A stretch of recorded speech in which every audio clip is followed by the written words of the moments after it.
Hoje estaremos aqui encerrando a série Fruto do Espírito. São 9 virtudes que compõem o fruto do Espírito. Nós temos ministrado nesses últimas semanas e meses sobre cada domingo uma virtude do fruto do Espírito. E a última delas, domingo passado, foi fidelidade, com base na vida de Daniel. E a última delas é domínio próprio. Domínio próprio. Dá tempo de ir embora ainda. Domínio próprio. Amém. E o texto base vai ser Gálatas, capítulo de número 5. Nós vamos ler o contexto que envolve o fruto do Espírito, como um resumo que a gente vai fazer aí para essa ministração. Gálatas, capítulo 5, verso 16, assentado como você está. Vamos ler o verso 16 juntos. Digo, porém, vamos lá? Andai no Espírito. Só quem está aqui mesmo. Vamos lá, 1, 2, 3 e... Digo, porém, 1, 2, 3 e... Andai no Espírito e jamais satisfareis a concupiscência da carne. Olha o verso 17. Porque a carne milita contra o Espírito. E o Espírito contra... Porque eles são o quê? Opostos entre si. Para que não façais o que porventura seja do vosso desejo, querer. Mas se sois guiados pelo Espírito, não estáis sob a lei. Ora, as obras da carne são conhecidas e são prostituição, impureza, lascívia, idolatrias, feitiçarias, inimizades, porfias, ciúmes, iras, discórdias, dissensões e facções e invejas, bebedices e glutonarias e coisas semelhantes a estas, a respeito das quais eu vos declaro, como já outrora vos preveni. O que está escrito aí? Vamos ler a parte C do verso 21. Que não herdarão o reino de Deus os que tais coisas praticam. Verso 22 e 23, vamos ler juntos? Mas o fruto do Espírito é amor, alegria, paz, longanimidade, benignidade, bondade, fidelidade, mansidão, domínio próprio. Contra essas coisas não há lei. E os que são de Cristo Jesus crucificaram a carne, com as paixões e concupiscências. Verso 25 e último, vamos ler? Se vivemos no Espírito, andemos também no Espírito. Vamos orar mais uma vez? Pai, muito obrigado por mais essa oportunidade de aprendermos a Tua palavra, que é a voz do Senhor para o nosso coração, em que o Senhor nos dá como presente tê-la registrada na nossa língua, para podermos entender princípios que nos fazem viver uma vida abundante nessa terra e trilhar para uma vida eterna com o Senhor. Nós queremos pedir que o Senhor fale conosco, não aquilo que nós queremos ouvir, mas sobretudo aquilo que nós precisamos ouvir. Nós carecemos ouvir a Tua voz. Então assim, ó Deus, torne o nosso coração como esse solo fértil que recebe essa semente poderosa, que multiplica no nosso coração e na nossa história 30, 60, 100 vezes mais para a glória do Teu nome em Cristo Jesus. Amém. Glória a Deus. Bom, se você puder deixar esse texto aí marcado e até aberto nesse momento inicial, a gente vai até permanecer com a luz acesa nesse momento inicial, porque eu quero que você perceba algumas lições, alguns aprendizados aqui nessa palavra introdutória. Bom, a primeira coisa que a gente precisa entender é que existe um conflito que todos nós enfrentamos. E esse conflito está descrito aí nesse texto. Qual que é o conflito? O conflito entre carne e espírito. Quais são os dois elementos envolvidos nesse conflito? Carne e espírito. Verso 16 e 17 está claro aí, olha aí comigo. Por isso vos digo, vivo no espírito, e de modo nenhum satisfareis os desejos da carne. Verso 17. Pois a carne milita contra o espírito, e o espírito contra a carne, e eles estão em conflito, são opostos entre si. Então, há um conflito aqui muito nítido, explícito, da carne e do espírito. O que é a carne dentro do contexto? A carne aqui significa o que nós somos por natureza. É a nossa condição caída, a nossa natureza adâmica. A carne são os desejos inapropriados, são os desejos desordenados que sediam a nossa alma E que se nós não colocarmos esses desejos sobre o controle do Espírito, eles se tornam pecados na nossa vida. O pecado é esse desejo concebido e praticado na nossa história. Então isso é o que a carne que milita contra o Espírito. Então a carne é essa natureza adâmica. E o Espírito é a nova natureza gerada pelo Espírito Santo na vida daquele que encontra com Cristo. Então, quando você tem um encontro com Cristo, você tem esse conflito entre a carne e o Espírito. Trazendo aí o paralelo entre ambos, John Stott, ele diz assim: poderíamos dizer que a carne representa o que somos por nascimento natural, e o Espírito é o que nos tornamos pelo novo nascimento sobrenatural. O novo nascimento gerado pelo Espírito Santo. Então a gente está vendo aqui, o texto é claro, falando que eles são opostos. Eles militam um com o outro. E aqui tem as obras da carne relatadas para nós, que estão descritas nesse texto. Eu falei há algumas semanas ou meses, talvez, que nós estávamos ministrando, que esse conflito entre carne e espírito, eles carregam características que a gente pode dizer que tem 3 Is dos conflitos entre carne e espírito. Quais são os 3 Is? Is da letra I mesmo. Alguém lembra quando eu falei os 3 Is do conflito entre carne e espírito? Olha, que bom que o pessoal lembra. Então vamos lá. O primeiro I, nem eu também lembrava, por isso que eu anotei aqui, então está perdoado, estou brincando. Primeiro I do conflito entre carne e espírito, que faz muito sentido para as aplicações para o nosso coração, é que esse conflito é inevitável. Então, para a gente poder facilitar a memorização, vamos lá? O conflito entre carne e espírito, primeiro I, ele é o quê? Inevitável. É inevitável. Ou seja, absolutamente todo cristão enfrenta. Pastor, missionário não enfrenta não, né? Não. Crente antigo, crente novo. Pessoa que tem cargo na igreja ou que talvez não tem nenhum cargo na igreja. Seja uma pessoa que tem vida de oração intensa ou vida de oração rasa. Pessoa que lê a Bíblia, pessoa que não lê. Todo cristão é inevitável enfrentar o conflito entre carne e espírito. Você vai ver que José sofreu conflito assim, sim ou não? Sim, tanto que ele foi tentado. Noé enfrentou, Jesus enfrentou as tentações para transformar pedras e pães e tantos outros. Então, é inevitável. Então, passar por tentações, meu irmão, todos nós vamos passar. Todos nós vamos passar por tentações. Você não é mais atacado. Tem vezes que vai vir momentos de maior intensidade, outros de menor intensidade, mas todos nós vamos passar. Segundo I desse conflito é que esse conflito é interno. Primeiro, é inevitável. Segundo, ele é interno. O que significa isso? Ele ataca primeiramente a nossa mente, o nosso coração. Esse conflito, o texto nos fala no verso 19, dá uma olhadinha no verso 19. O verso 19 nos mostra aqui as evidências externas, mas essas evidências externas, elas começam internamente. O verso 19 nos mostra aí quais são as obras da carne. Quais são que está aí? Estão aí? Prostituição, impureza e lascívia. Aqui são pecados de cunho sexual, dentro da área da sexualidade, desejos avassaladores. E são obras da carne. Paulo coloca mais ou menos por categorias para mostrar para a gente o quanto que essas obras da carne circundam várias áreas da nossa vida.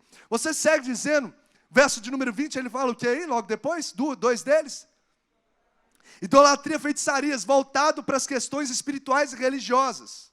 Então, obras da carne manifestas, externamente. Outros, agora, ele fala sobre pecados de relacionamentos. São 8 aí descritos: inimizades, porfias, ciúmes, iras, discórdia, dissensões, facções e invejas.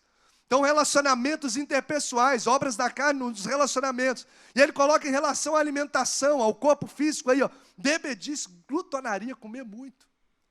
Bebida, a embriaguez. E como essa lista não é finita, ele diz, e coisas semelhantes a essa, a respeito das quais ele declara lá as advertências. Então, o que eu quero dizer? As obras que são manifestas externamente, elas começam internamente.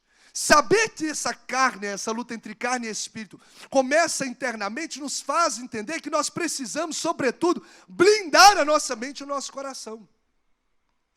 Você sabia que cerca de 85% dos pensamentos que compõem aqui, que entram na sua mente, da 85% eles nascem, eles surgem, eles são gerados através daquilo que você vê e ouve.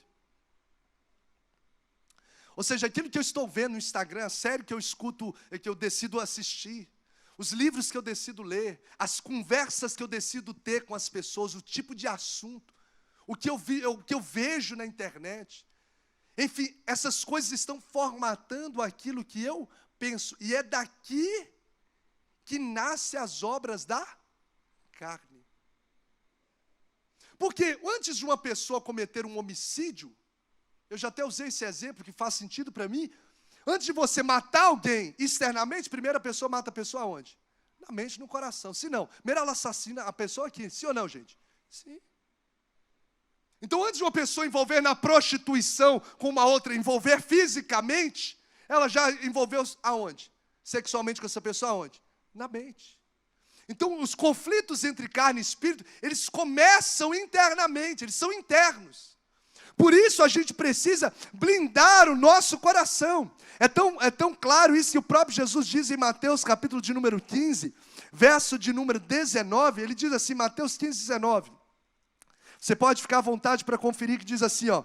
Porque do coração, internamente, né, o coração como o homem interior, procedem os maus desígnios, homicídios, adultérios, Jesus dizendo, prostituição, furtos, falsos testemunhos e blasfêmias.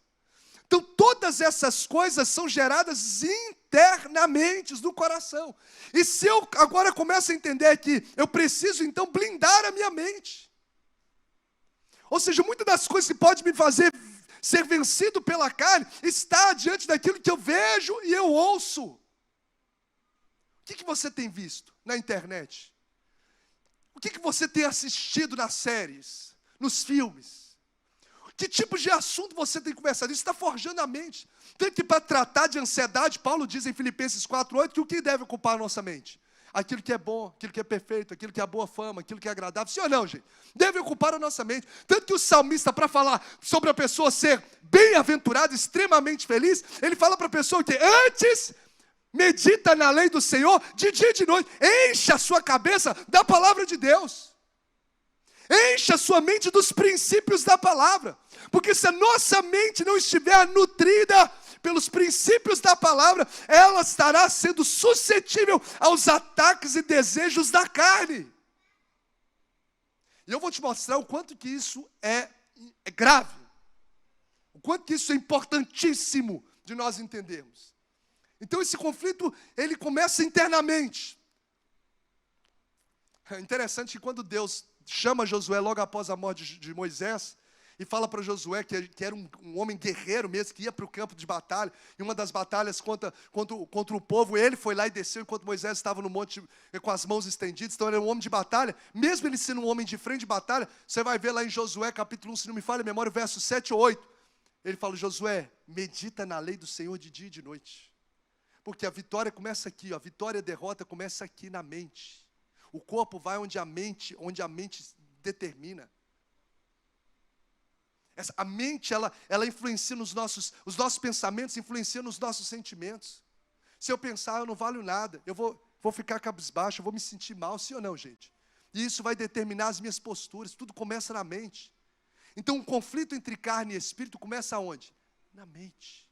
Por isso que eu preciso nutrir a minha mente com a palavra de Deus, para vencer essa batalha. Mas esse conflito, primeiro, ele é inevitável.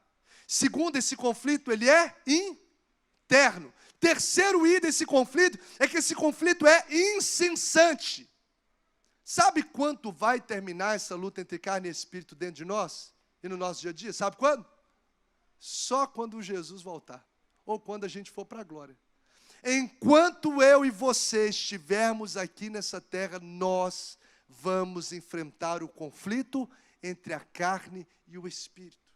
O que isso tem como princípio para a minha vida nessa batalha? Que é constante, que é ininterrupto. Que eu e você não podemos baixar a guarda. Agora eu não vou mais buscar a Deus. Se a gente baixa a guarda, nós nos tornaremos vulneráveis aos ataques do inimigo. Então fale comigo aqui, quais são os 3 Is do conflito entre carne e espírito? Primeiro, ele é inevitável. Segundo, interno. Terceiro, incessante.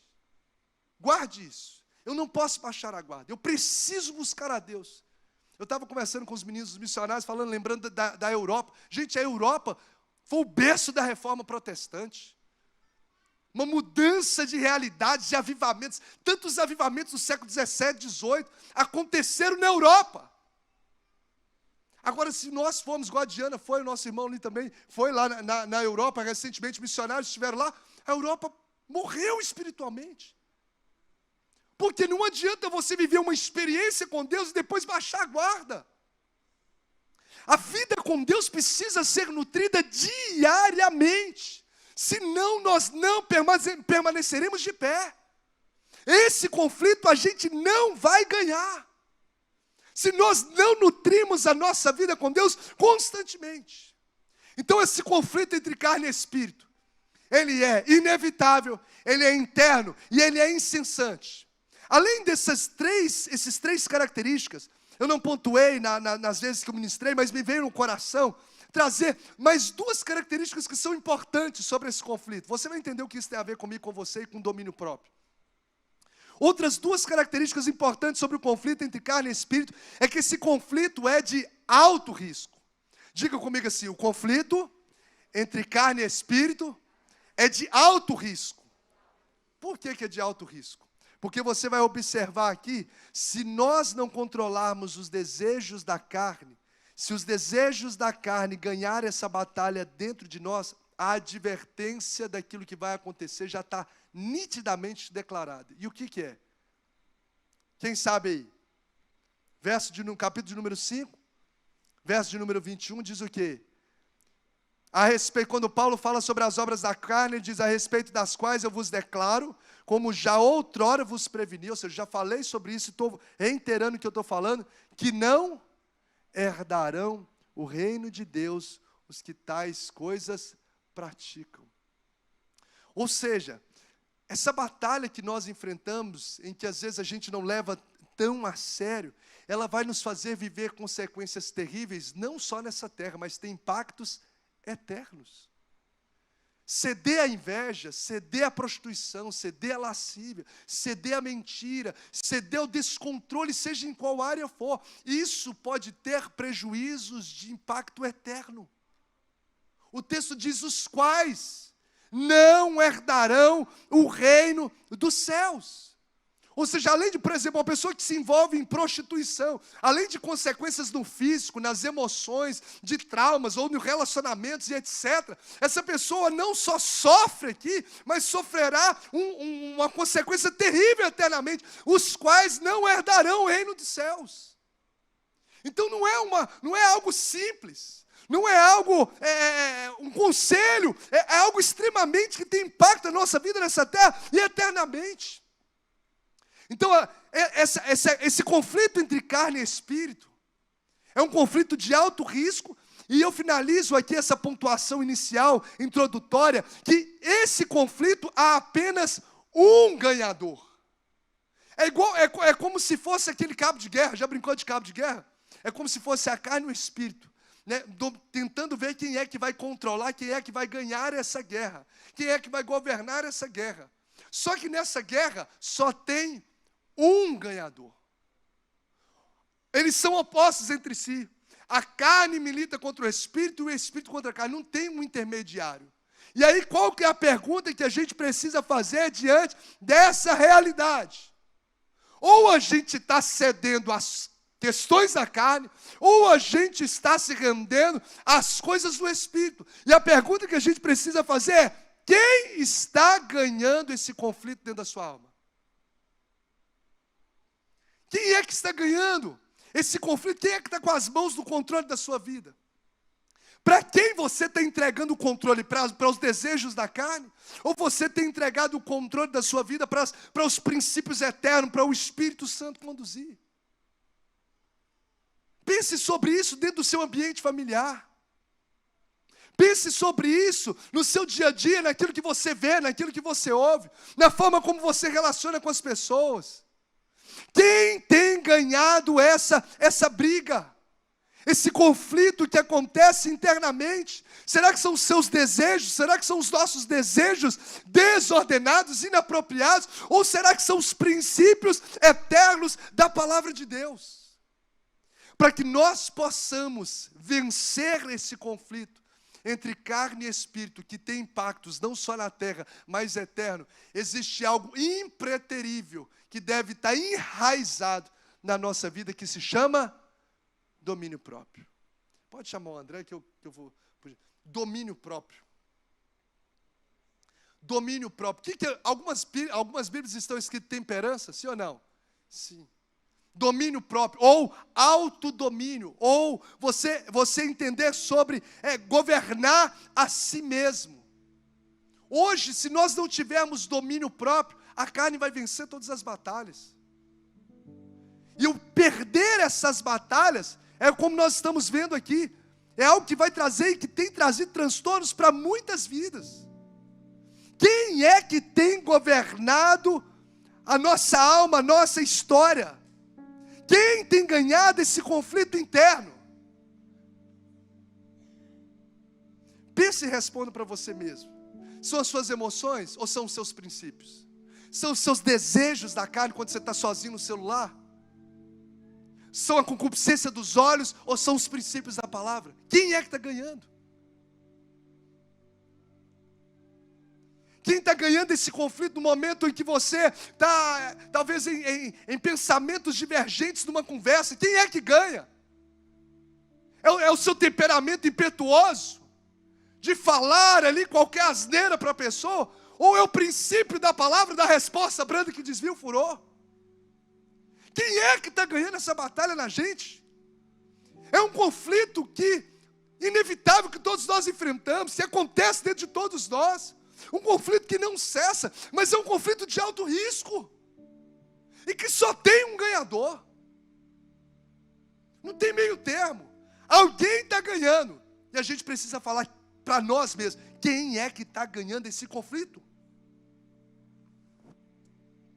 Gente, os prejuízos, para mim, só o prejuízo que o apóstolo Paulo já coloca aqui em Gálatas, que não herdarão o reino dos céus, já basta para a gente mudar a postura. Sim ou não, gente? Sim ou não? Só que se fala, isso aí tem impacto eterno, o meu descontrole emocional, o meu descontrole na alimentação, o meu descontrole financeiro, o meu descontrole nos meus relacionamentos, meus descontroles nos meus apetites sexuais, o meu descontrole naquilo que eu vejo, isso tem impacto na minha eternidade, já bastava. Só que isso também traz prejuízos terríveis na sua vida e na minha vida nessa terra. Por exemplo, a falta de domínio próprio, a falta de autocontrole, ele arruína com a reputação do ser humano. Tem um livro que chama O Corpo Fala, onde ele afirma que o nosso corpo, as nossas atitudes, que o nosso corpo é um dos nossos maiores acusadores. Ou seja, através daquilo que eu faço, eu revelo aquilo que eu estou sentindo e aquilo que de fato eu sou. Por exemplo, se você me vê aqui saindo da igreja agora, e entrando para dentro do carro, do meu carro ali, e entra no carro e abre a porta, pá, fecha a porta, acelera e sai queimando pneu. O que você vai pensar? Eu não falei nada, mas só a atitude que eu tive, comunicou o quê? Pastor o quê? Pastor está... Fala aí, gente. Pastor está crente não, hein? Pastor está nervoso para acontecer alguma coisa, pastor está estressado, sim ou não? O corpo fala. Então o nosso descontrole diante de situações queima o nosso filme, arruína a nossa reputação. Isso fala de testemunho. Isso fala de eu me tornar muitas vezes pedra de tropeço.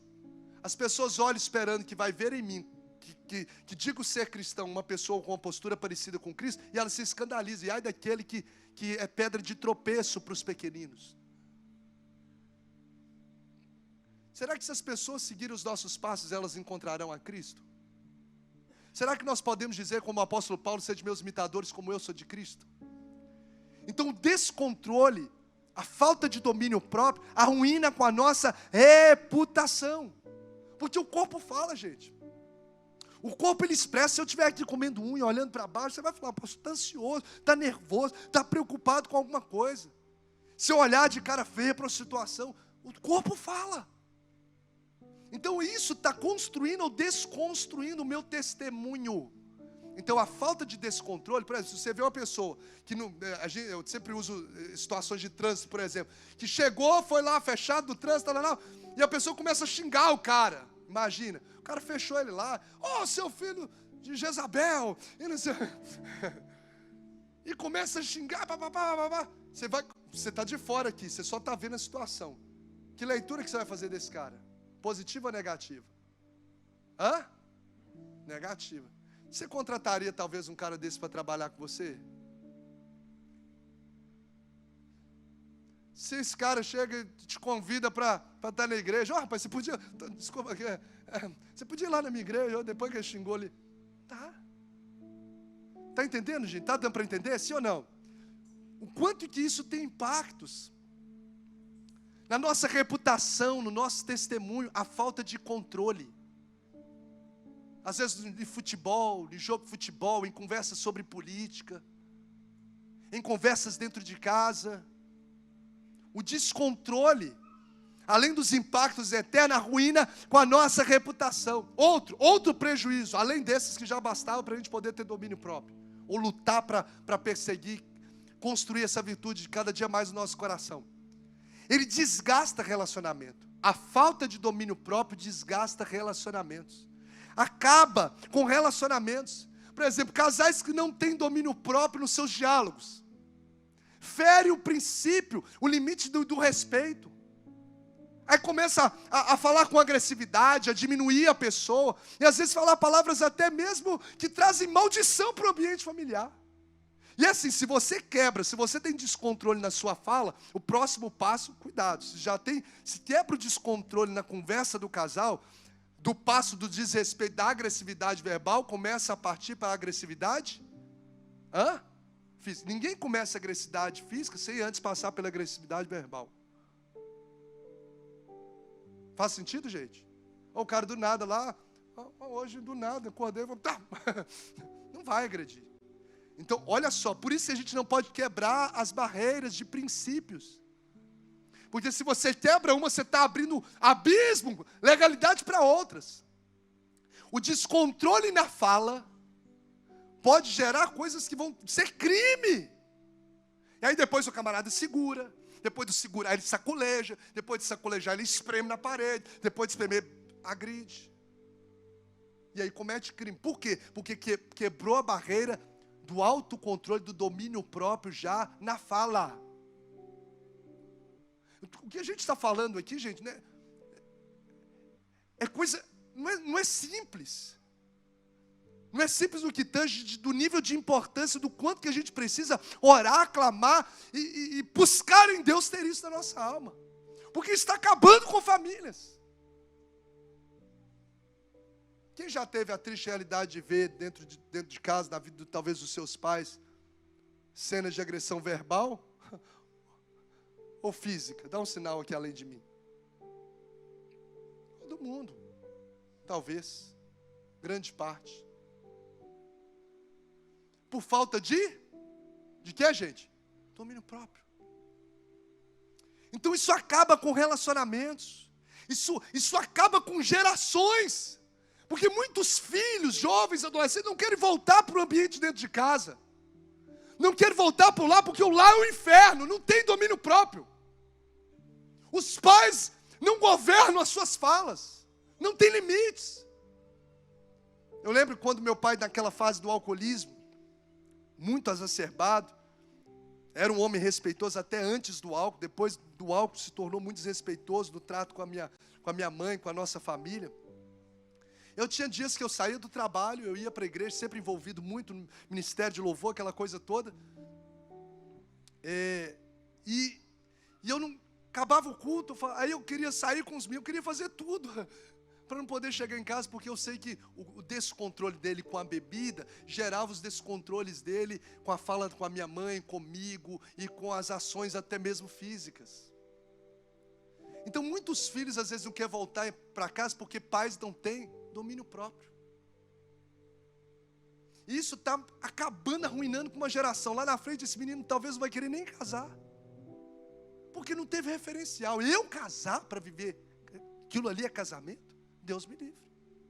Olha a responsabilidade que está a nós por falta de domínio próprio. A Bíblia diz, gente, que é melhor você ter domínio próprio do que é melhor a pessoa ter autocontrole do que ser um guerreiro que conquista uma cidade. Isso está em Provérbios, eu anotei em algum momento aqui, Provérbios 16, se alguém puder ir pesquisar, depois eu encontro para vocês. Em vez de você, é melhor do que você ser um camarada que conquista uma cidade, admirado, ovacionado, é você aprender a governar a si mesmo. É você aprender, é eu aprender a governar a mim mesmo. Porque a falta de domínio próprio traz prejuízos em relacionamentos, na reputação, no nosso testemunho. A falta de domínio próprio traz prejuízos para a nossa saúde física. A Lu estava aqui no primeiro culto, e ela compartilhando aqui na interação, justamente quantas situações diárias aumentam a probabilidade de doenças crônicas quando você tem descontrole emocional.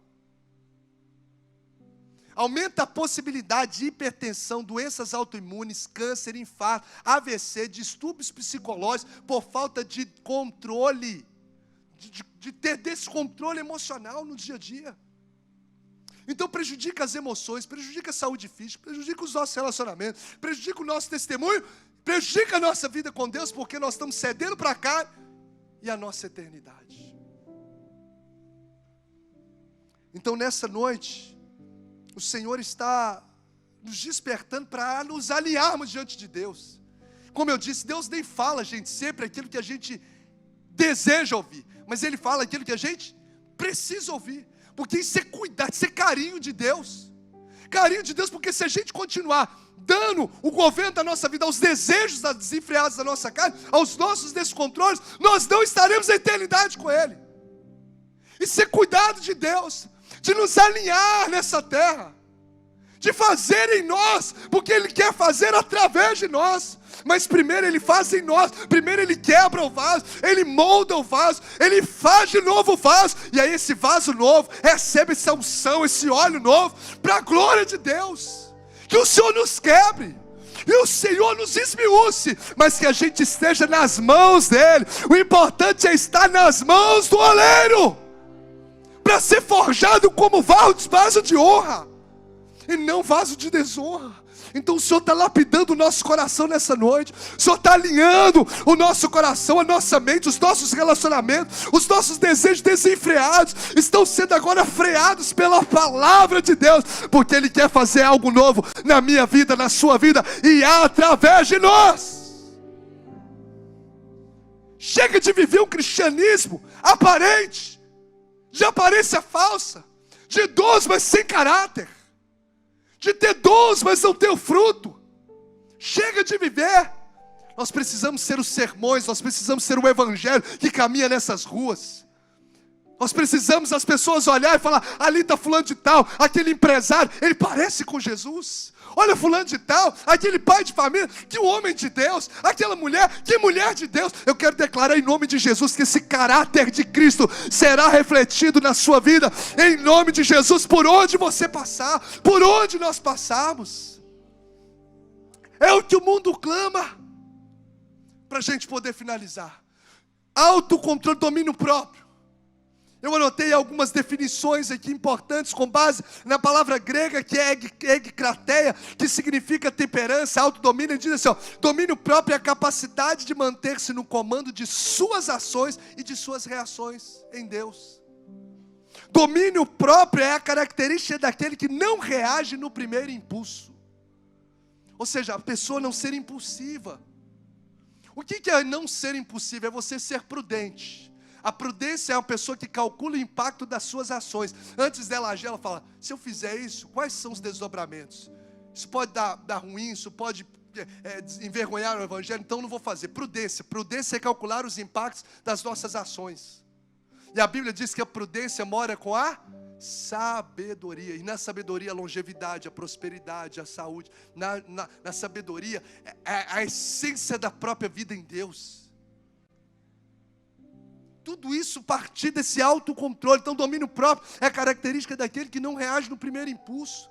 Domínio próprio, para mim, a definição que eu carrego no meu coração, com base em tantas outras definições, é que domínio próprio é a capacidade de controlar a si mesmo por meio do Espírito Santo. Então diga comigo, domínio próprio é a capacidade de controlar a mim mesmo por meio do Espírito Santo. Que a partir de hoje não seja as minhas emoções, não seja os meus traumas, não seja os meus achismos, não seja a minha carne que governe as minhas ações, mas seja o Espírito Santo de Deus. Porque se nós andamos no Espírito, nós jamais satisfaremos os desejos da nossa carne. É aprender de fato ter esse controle sobre as nossas emoções. Gente, tantas decisões são tomadas no afã das emoções. Tantas às vezes casais, eu falo às vezes muito sobre essa questão de casal, porque o casal está ali do dia a dia. E às vezes a pessoa que pensa automaticamente sempre vai ter pensamentos diferentes, às vezes declara nas emoções palavras tão prejudiciais. Vou sair de casa, eu quero divorciar, você não presta. Agora tem uma frase que me chama muita atenção, que diz assim, que as emoções elas são passageiras, mas as decisões elas são permanentes. Ou seja, a emoção, a raiva vai vir ali. Quem é que já passou um momento de raiva? Todo mundo já passou um momento de raiva, supim de raiva. E agora você está como? Você está de boa aí, né? Está ouvindo, está quase dormindo talvez. Você está de boa, a raiva passou. Na verdade, segundo alguns estudiosos do comportamento humano, diz que a raiva, ela em 90 segundos, ela abaixa quase a nível de zero. Ou seja, aquele momento de pico de raiva, se você parar 90 segundos, respirar, ela vai chegando a quase nível zero. Porque as emoções, elas são passageiras. Só que o problema é o quê? Que a gente libera palavras muito fortes, toma decisões, ações, reações em momentos de emoções. Aí as emoções passam, e as decisões, as palavras permanecem na mente da pessoa. Geram legalidade sobre um casamento, legalidade do inferno às vezes, por falta de domínio próprio. E eu quero encerrar com um texto de Provérbios. Abre aí por gentileza em Provérbios 25, 28. Provérbios 25, 28.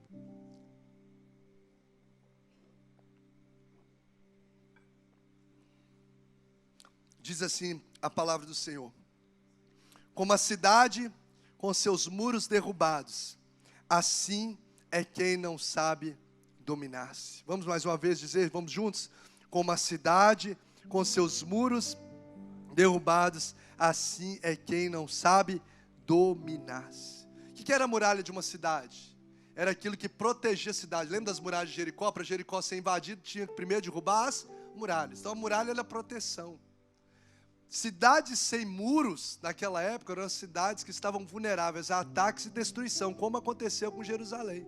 Quando os muros de Jerusalém, que Neemias depois reconstruiu, estavam derrubados, a cidade estava desolada, destruída. O texto está nos dizendo justamente sobre isso. Uma pessoa que não tem domínio próprio, seja em quais áreas que circundam a sua vida, é uma pessoa que a qualquer momento vai sofrer destruições terríveis na sua história. É uma pessoa altamente vulnerável a destruições. Ela está como um muro derrubado. O domínio próprio traz essa proteção, esse blindar. Eu estava vendo uma frase muito interessante do pastor Douglas Gonçalves, filho do Josué Gonçalves, ele falando assim: onde há um descontrole, há uma brecha de Satanás. Olha só, onde há um descontrole, uma área em que há descontrole, há uma brecha de Satanás, há uma fenda que o diabo pode entrar. Se há descontrole na minha vida sexual, ali se torna uma fenda onde o diabo pode entrar e arruinar casamento, arruinar a minha vida.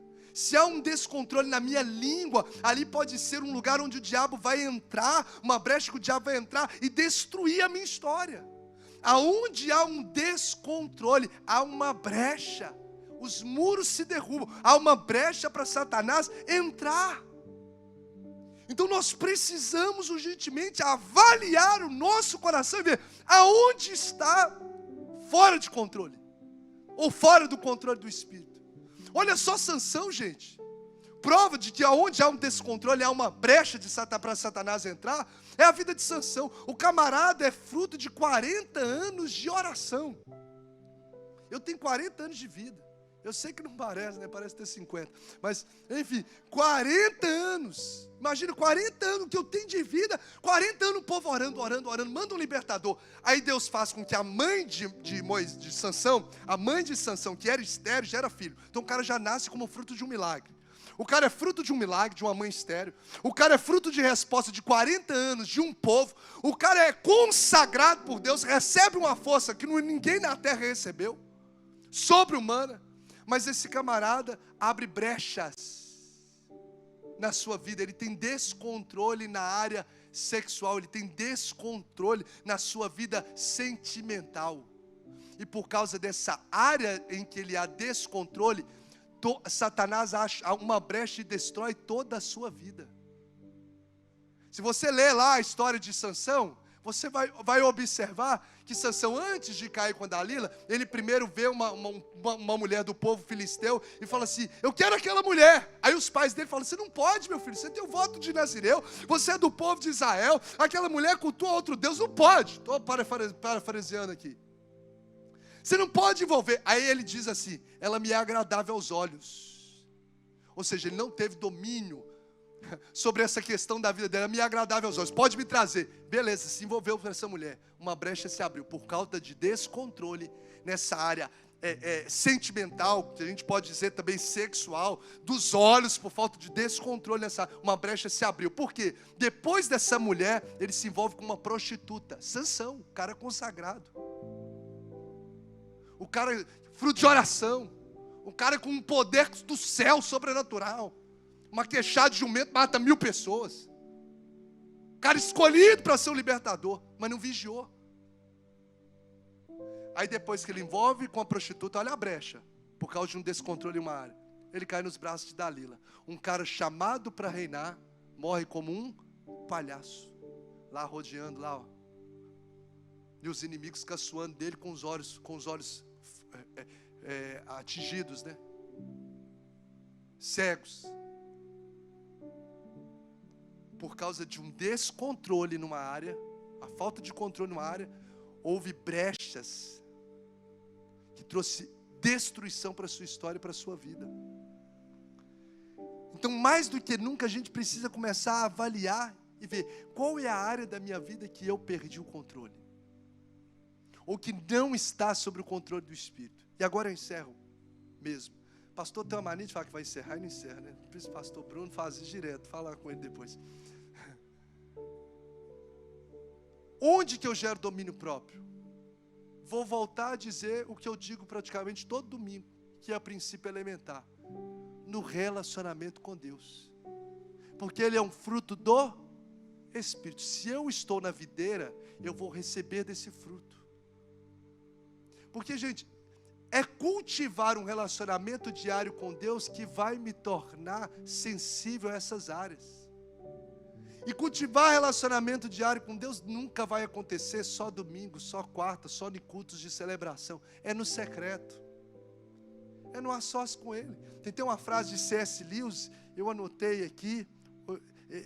Tem uma frase de C.S. Lewis em que ele fala sobre a oração, achei. Diz assim, ó: as minhas orações não mudam a Deus, mas mudam a mim mesmo. Ou seja, quando a gente está em oração, a gente começa a se tornar sensível às coisas de Deus. Eu sei que você já viveu isso. Às vezes tem coisas que você não percebe na correria do dia a dia, mas quando você está lá no secreto, fala, falei aquilo com fulano, não foi legal. Ô Jesus, me perdoa. Eu olhei aquilo no celular, não foi legal, me perdoa. Pequei contra ti. Às vezes ali na oração, o Espírito de Deus vai trazendo isso no nosso coração. Sim ou não, gente? Por isso que é no relacionamento com Deus que a gente vai identificando essas situações. E a gente só muda aquilo que a gente identifica.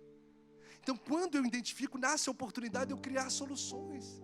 Então eu identifico em Deus, eu me arrependo. Quando surge uma nova oportunidade, eu vou estar mais sensível a Deus nessa oportunidade.